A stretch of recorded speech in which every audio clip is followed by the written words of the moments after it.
नमस्कार प्यारे साथियों, स्वागत है आपका हमारे इस चैनल लक्ष्य ट्यूटोरियल में। साथियों, पिछली क्लास में हम नाउन को कंप्लीट किए थे और आज की इस क्लास में हम टेंस पे चर्चा करेंगे। तो सबसे पहले हम टेंस के बारे में जानेंगे। तो टेंस को हिंदी में समय या काल कहते हैं और आप जानते हैं कि समय और काल तीन प्रकार का होता है।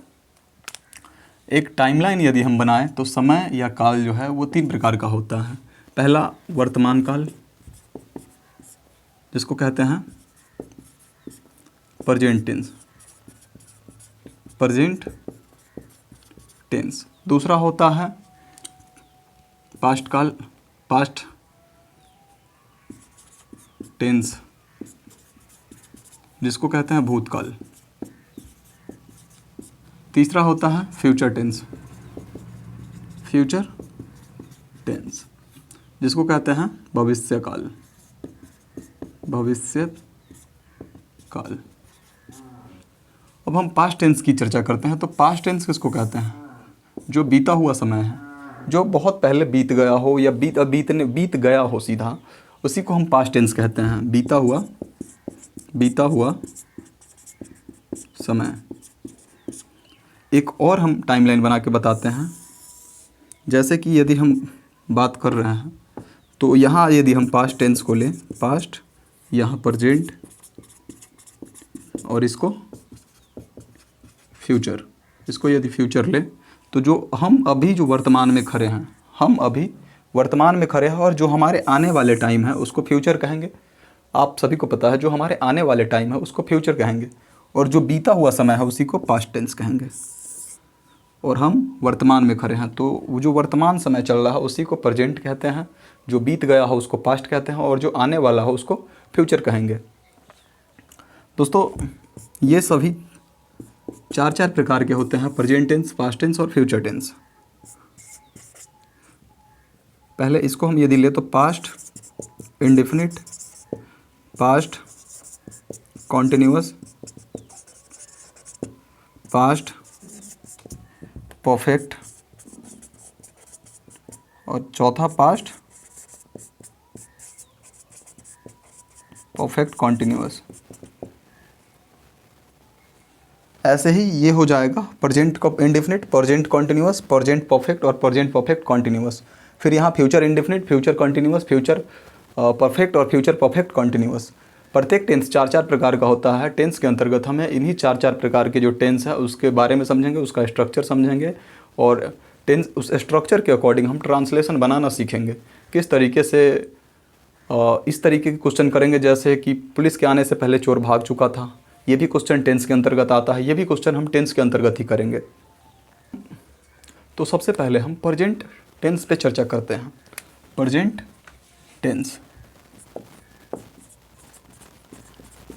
प्रेजेंट टेंस यानी हिंदी में बोले तो वर्तमान काल।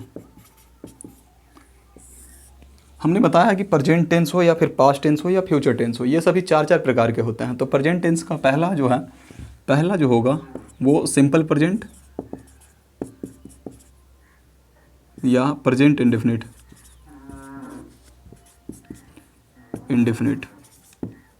सिंपल प्रेजेंट या प्रेजेंट इंडेफिनिट, सिंपल प्रेजेंट या प्रेजेंट इंडेफिनिट। इससे पहले एक बेसिक हम आपको बता दें, वर्ब का form verb 1, verb 2, verb 3, verb 4 और वर्ब 5। देखो, वर्ब 1 का प्रयोग जो होगा वो प्रेजेंट इंडेफिनिट में होगा, प्रेजेंट इंडेफिनिट, और प्रेजेंट इंडेफिनिट में होगा। साथ ही इसके साथ वर्ब 5 का भी प्रयोग होगा प्रेजेंट इंडेफिनिट में, सिंगुलर सब्जेक्ट के साथ वर्ब 5 का प्रयोग हो जाएगा। और वर्ब 1 का प्रयोग पास्ट टेंस में भी होगा, लेकिन कब? नेगेटिव सेंटेंस, इंट्रोगेटिव सेंटेंस और WH क्वेश्चन में। पास्ट इंडेफिनिट में जो है वो पास्ट इंडेफिनिट में भी होगा, लेकिन नेगेटिव, इंट्रोगेटिव और WH में बस। साथ ही वर्ब 1 का प्रयोग जो है वो ऐसा नहीं है कि प्रेजेंट और पास्ट में ही होता है, फ्यूचर में भी होता है। फ्यूचर इंडेफिनिट में होता है इसका। वर्ब 2 का प्रयोग जो है होगा वो पास्ट के लिए होगा, पास्ट इंडेफिनिट में वो भी एफर्मेटिव के स्ट्रक्चर में होगा वर्ब 2 का प्रयोग। वर्ब 3 का प्रयोग होगा परफेक्ट चाहे वो किसी का भी परफेक्ट हो, प्रेजेंट का परफेक्ट हो, पास्ट का परफेक्ट हो या फ्यूचर का परफेक्ट हो। वर्ब 4 का प्रयोग परफेक्ट कॉन्टिन्यूअस के लिए होगा, परफेक्ट कॉन्टिन्यूअस। तो ये था वर्ब फॉर्म। इसके आधार पे आप यहाँ पे करेंगे स्ट्रक्चर। इसकी बात करें तो प्रेजेंट इंडेफिनिट का स्ट्रक्चर की बात करते हैं तो सब्जेक्ट सबसे पहले हो जाएगा सब्जेक्ट प्लस वर्ब 1 या वर्ब 5 प्लस ऑब्जेक्ट। अब यहाँ पे हमने बताया कि प्रेजेंट इंडेफिनिट में वर्ब 1 का प्रयोग होगा, लेकिन यहाँ नीचे बताए हैं कि वर्ब 5 का भी प्रयोग होगा जब सब्जेक्ट प्लूरल हो तो इसके साथ वर्ब 1 का प्रयोग होगा, लेकिन सिंगुलर हो यदि सब्जेक्ट तो इसके साथ वर्ब 5 का प्रयोग होगा। अब एक एग्जाम्पल हम देखते हैं।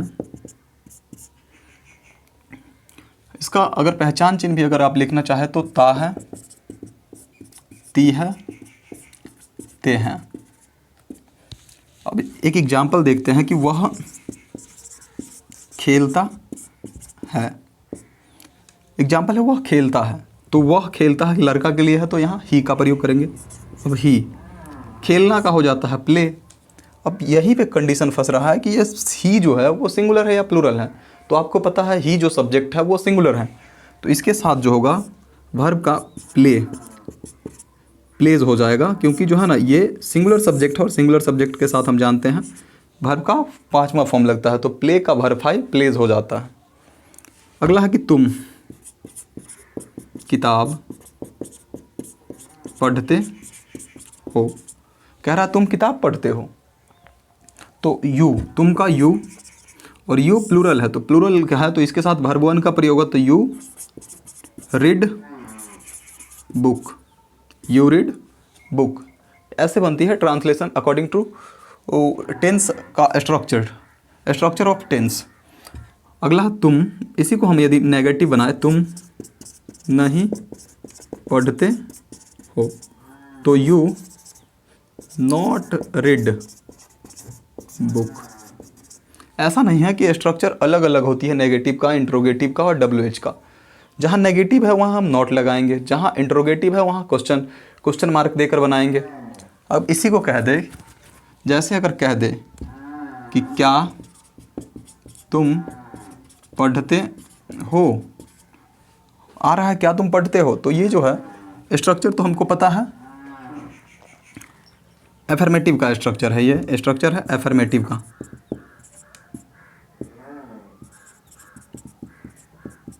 और इससे हम नेगेटिव कर दिए। अब इंट्रोगेटिव कर रहे हैं। इंट्रोगेटिव है कि क्या तुम पढ़ते हो, तो यहाँ जो हेल्पिंग वर्ब के तौर पे हम लिए थे you not read book, you read book, तो यहाँ हो जाएगा डू, या यहाँ जो जैसे ही इंट्रोगेटिव करेंगे तो डू या डज लगाएंगे, तो डू या डज। यदि सब्जेक्ट प्लूरल हो तो डू लगाएंगे और सब्जेक्ट सिंगुलर हो तो डज लगाएंगे। यहाँ सब्जेक्ट है तुम, तो यहाँ हो जाएगा सब्जेक्ट प्लूरल है तो यहाँ डू लगाएंगे, तो do you read, do you read. ये हो गया इंट्रोगेटिव, ये हो गया इंट्रोगेटिव। इसी तरीके से यदि हम इसका इंट्रोगेटिव ना बना करके WH बनाएं तो ये हो जाएगा तुम क्या पढ़ते हो, पढ़ते हो, तुम क्या पढ़ते हो, तुम क्या पढ़ते हो। अब क्या, कब, कहाँ, कैसे बीच में आ रहा है, सेंटेंस के बीच में आ रहा है, तो ये WH पे जाएगा, और WH पे जाएगा तो क्या का हो जाता है व्हाट, और यू के साथ डू या डज, तो डू यू रीड। ये हो गया WH क्वेश्चन। तो स्ट्रक्चर एक ही याद रखनी है एफर्मेटिव का, बाकी जो है नेगेटिव, इंट्रोगेटिव और WH खुद से बनाना है ताकि आपको अच्छे से समझ आ पाए। यदि इससे आपको यदि नहीं बनाने आता है तो आप हमारे चैनल पे जा कर के एक सेंटेंस का वीडियो है, जो सेंटेंस की वीडियो आप देख सकते हैं, वहाँ से आपको प्रत्येक सेंटेंस का, प्रत्येक कंडीशन का जो ट्रांसलेशन होगा वो बनाने आ जाएगा। धन्यवाद, मिलते हैं अगली क्लास।